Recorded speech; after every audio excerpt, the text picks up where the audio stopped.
मनुष्य के जीवन में परिवर्तन लाने के लिए शुरुआत कहाँ से की जाए, यह प्रश्न सदा से समाजशास्त्रियों के सामने, आध्यात्म विज्ञानियों के सामने, धर्म चिंतकों के सामने रहा हुआ है। मनुष्य जन्मने के बाद उसमें परिवर्तन लाने के प्रयासों में अधिक श्रम और लाभ कम, ऐसा एक गणित, ऐसा एक निष्कर्ष आज तक के मनुष्य के इतिहास को देखते हुए सामने आता है। इस दृष्टि से यदि मनुष्य के जन्म के पूर्व ही, गर्भ अवस्था में ही उस पर यदि संशोधन किया जाए, उसके अस्तित्व का, उसके व्यक्तित्व का, उसके कर्तृत्व का सही तरीके से निर्माण कर दिया जाए तो जीवन उसका समाधिपूर्ण, आनंदपूर्ण हो सकता है। माता, मातृत्व ये ब्रह्मा, विष्णु, महेश की त्रिशक्तियों से संपन्न होता है। माँ सृजन भी करती है, माँ पोषण भी करती है। माँ उसमें आए हुए जीव के पूर्व जन्म के संचित पाप को शोषित कर करके उसको पुण्य में भी रूपांतरित कर सकती है। मनुष्य के जीवन, गति, मति और स्थिति का नियंत्रण, नियोजन, परिवर्तन मातृत्व में सहज संभव हो जाता है जब जीव गर्भ अवस्था में होता है। उस समय जैसा माँ का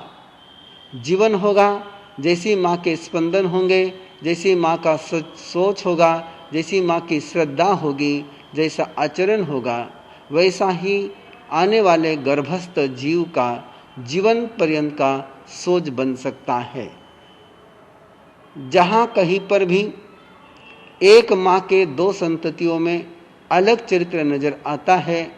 उसका कारण तात्कालीन परिस्थितियों में रहे हुए माँ के सोच के अंतर ही कारणीभूत होते हैं। ऐसा भी कई बार नजर आता है कि जुड़वा बच्चों में भी अलग अलग कैरेक्टर डेवलप हो जाता है, अलग अलग सोच विकसित हो जाता है।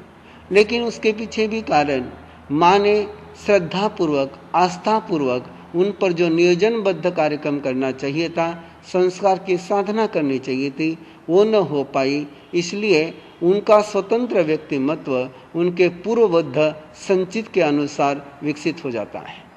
इसलिए गर्भ संस्कार की साधना ये केवल